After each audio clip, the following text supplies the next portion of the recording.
Welcome to Terry Lawson Photography Conversations. It's November 26th, 2015, and we're in the home of Edmonton singer-songwriter Martin Kerr. Martin grew up in an English market town. Since leaving home, he's traveled to over 30 countries. On his travels, he spent a year teaching music at a Montessori preschool in Beijing. Today, he is a full-time musician, playing festivals, house concerts, weddings, and occasionally you'll see him busking on the streets of Edmonton. He even had an appearance on Canadian Idol in 2008. So sit back as we talk to Martin about his passion for his music.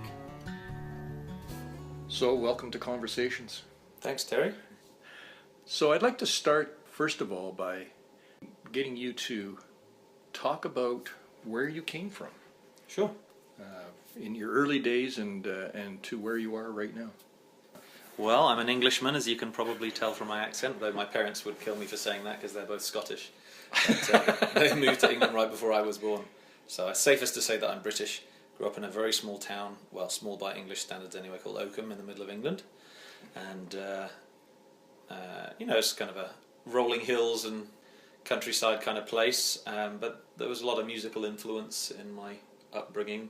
There was always records on in the house and classic albums on in the car. And my parents were very encouraging in terms of musical education. They took me to a music club every Saturday morning from the age of 1.5. And so we learned a lot of the theory and different instruments and singing in choirs and playing recorders and stuff. But mostly I just remember the music that we listened to in the car on the way there. And we didn't have a huge selection by any stretch, but some of the music that I still love to listen to today was things that I was listening to at age 4 and 5. Mm-hmm. Artists like Bill Withers and Neil Young and Joni Mitchell and the Beatles. A lot of 60s and 70s kind of folk revival stuff. Yeah. And so you mentioned a few people. Would they be some of your sort of mentors that... Well, I've never met any of them, but yeah musically, certainly inspirations, Yeah. Yeah, I've always been more inclined to the voice and lyric. So a singer-songwriter is what draws me in the most. Mm-hmm.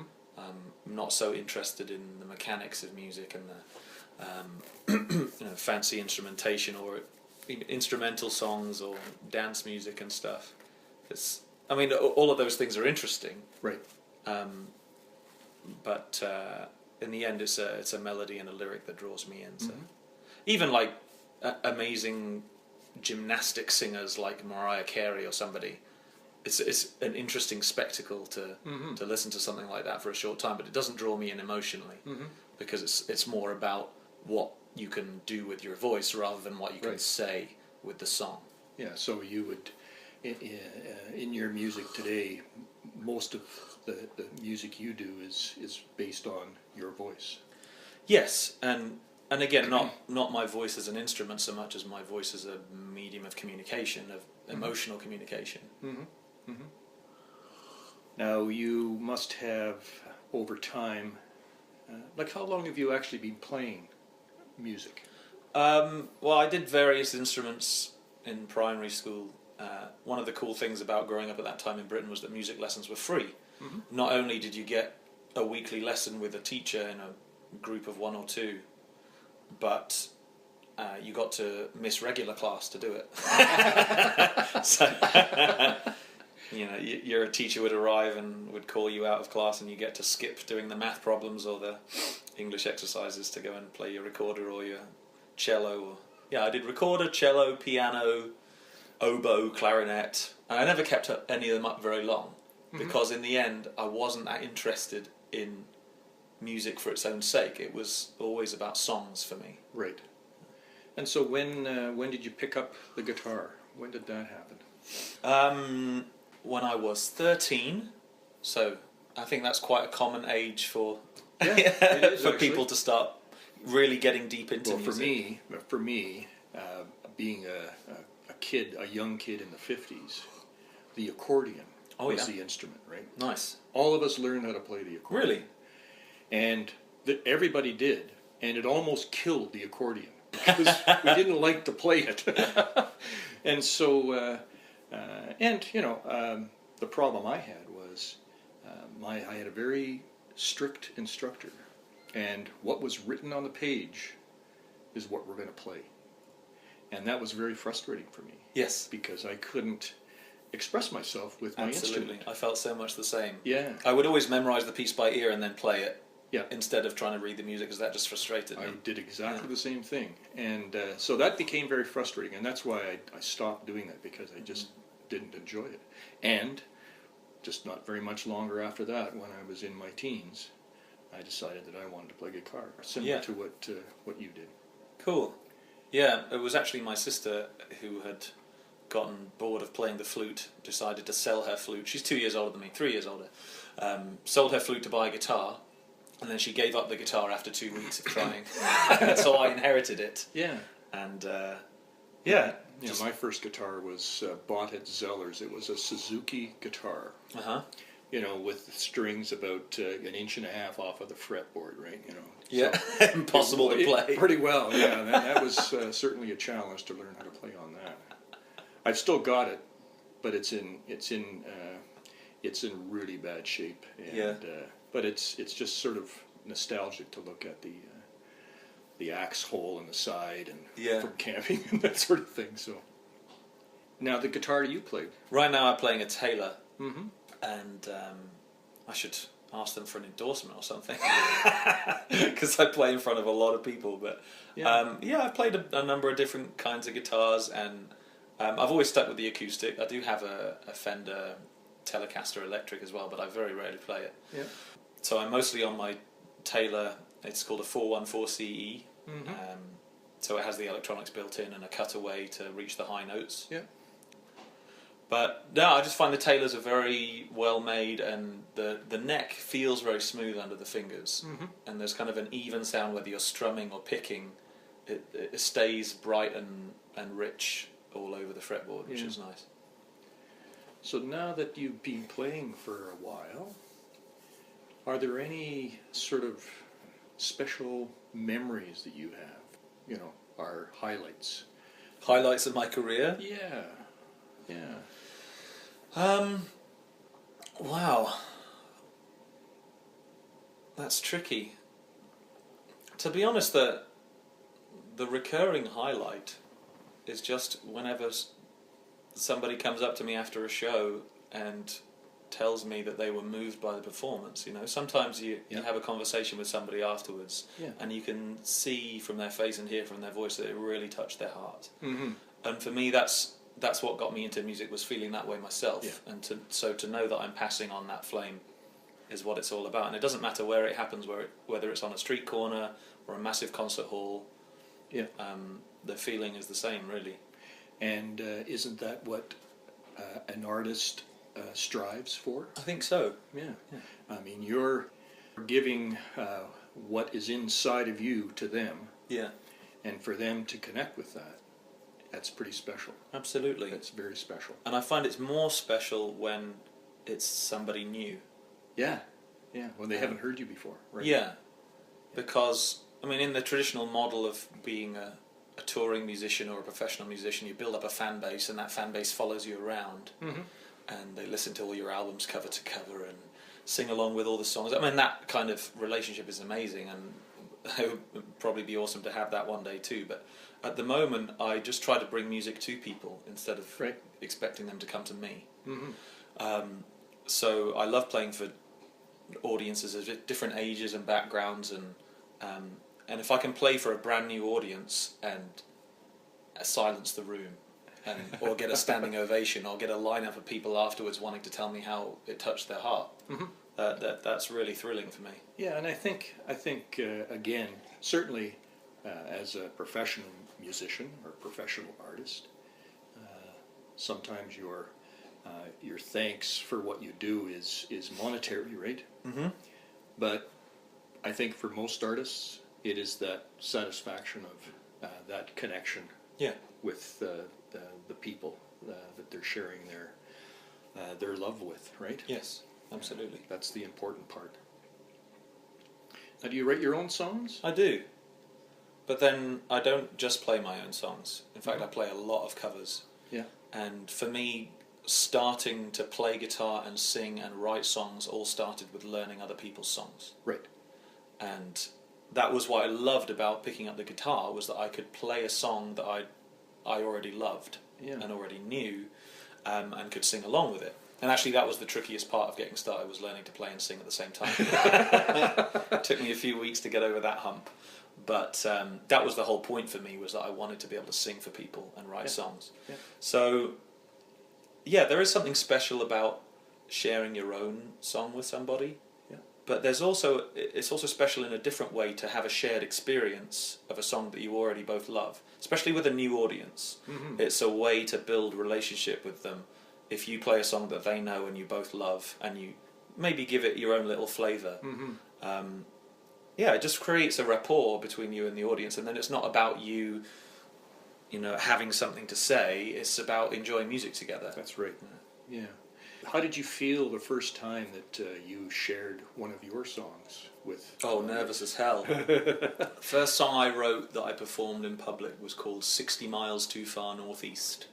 And it was a love song about this girl that I'd fallen in love with on a summer youth project, who was like 2 years older than me and lived far away. And I was only like 13 at the time, so I couldn't go and visit her, even though it doesn't sound very far. I didn't even own a moped, so... it was a very personal, kind of fragile song, and I played it for the school talent show when I was 13. I think it affected a lot of people, and people were really impressed. But I ended up finishing third behind a bunch of boys who dressed up as the Spice Girls and a girl who played My Heart Will Go On the recorder. So it was a real triumph for independent music and original art, but I didn't let it slow me down too much. Yeah, so for a while I only had one song that I played for people, and it seemed to go down pretty well, and I ended up recording it.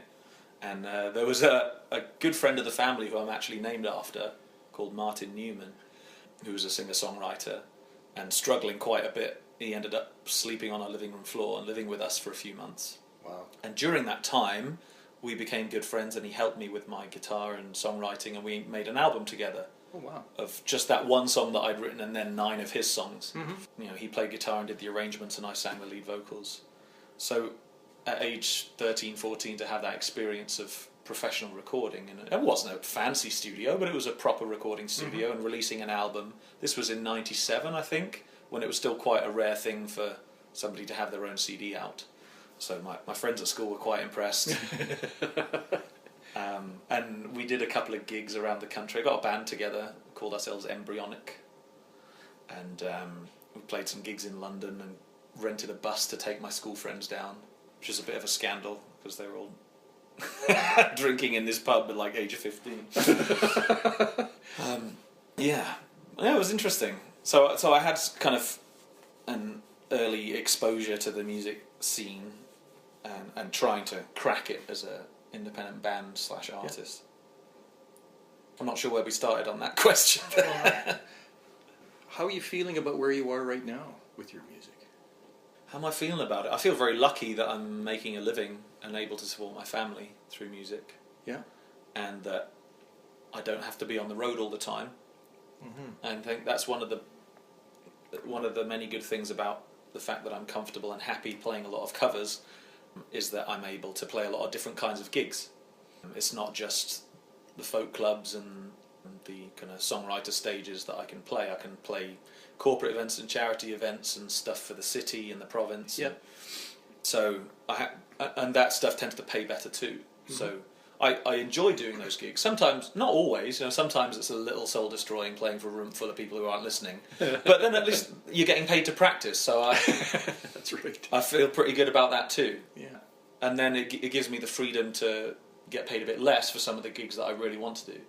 And it sure beats having a real job. Well, yeah, and as you say, though, you're very, very fortunate to be a musician, and as you say, still be here for your family. That's right. I mean, that's a big priority for me, because I think the first... I have 3 kids under the age of 6. We just had our third little girl this summer. She's 4 months old now, still sleeping upstairs. And my first is across the street at school in grade 1, and my 3-year-old's out playing in the snow right now. But yeah, I didn't want to be one of those dads who was on the road and only saw his kids a couple weekends a month at the most, you know? Yeah.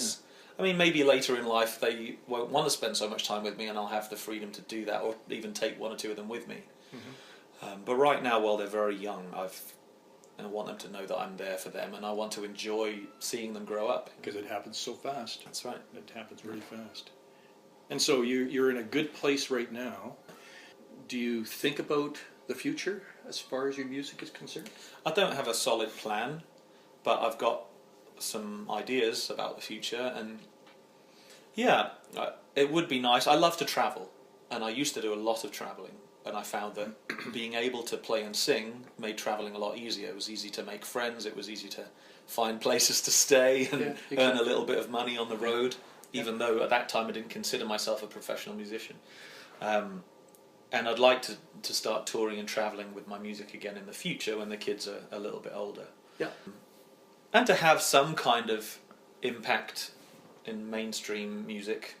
Not necessarily top 40, but it would be nice to reach that many people one day. But I think there's lots of ways that I could reach a wider audience. Right now, most of the people that hear me are just in the Edmonton/Alberta region. Yeah. And I try to write songs that speak to the human condition, that speak to universal ideas and hopes. And so I'd like to think that I write songs that people around the world could feel connected to. Yeah. Yeah, so I'd like to travel and have more, I guess, distribution power, however that comes, you know, through radio or film, or maybe even teaming up with a label one day. I think the kind of golden goose of getting a record label deal is not what it used to be. Oh no, of course not. Yeah, no. A lot of people sign deals that give away all their rights and don't really give them much of an advance, if anything, because the industry's just changed so much. And now it's easier than ever to do it by yourself. Yeah. But that means that there's a lot more competition too. As you say, you know, there's always this this desire to get recognition from people, and also some financial benefit from your music, even though you do it just for yourself, right? Because you're playing because it's in your heart and this is what you want to do. But every once in a while, it's just nice to get that pat on the back, right? Oh, absolutely. Yeah. But at the same time, I recognise that the world is full of very talented people, and the whole obsession with celebrity and superstardom that our culture has developed means that a lot of that talent goes unnoticed and ignored in favour of something more glitzy on telly or in a magazine. And so, yeah, I have very mixed feelings about mainstream success. Because whilst in some ways it would be nice, I mean, I think the nicest thing about it would be to have an income for life. You know, if you've got some hit songs that people are going to listen to in 40 years' time, then you don't need to worry about what kind of work you're going to be doing when you're 80 years old, or how you're going to pay for your retirement, you know. So that, you know, that kind of success would be nice. But in terms of connecting with people, I feel quite egalitarian about it. That, you know, who am I to dominate the airwaves or be a superstar when there's plenty of people who are just as interesting, if not more so. Yeah, just think about how difficult that would be to want that success that you talked about, and how daunting that is, and how difficult that would be for your personality to always want to strive for that. Yeah. You would not be doing what you're doing right now and doing it just for the love of it, right? Yeah. Yeah. And I think I would take that alternative rather than the other, because to get that success is very rare. And also, even when you get it, it can be very disappointing, from what I've heard. I'm sure it would be. And very stressful in lots of ways. So. Well, there's a huge expectation on who you are and your time, and what people want from you, and what your managers or whoever want you to do, and Yes. all of a sudden your life isn't yours anymore, right? Yeah.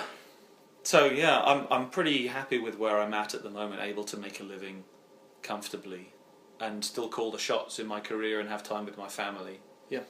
But who knows how long that will last? I'm quite philosophical about that as well.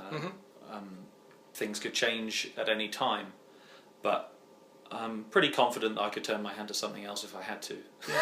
Yeah. And as your children get older, Yeah. all of a sudden you have more time to do some of those things that you want to do, because you've made that connection with them, and they have lives and you have your life still. Yeah, I hope so. Away everybody goes. Mm-hmm. I noticed you've got a children's album now too. Yeah.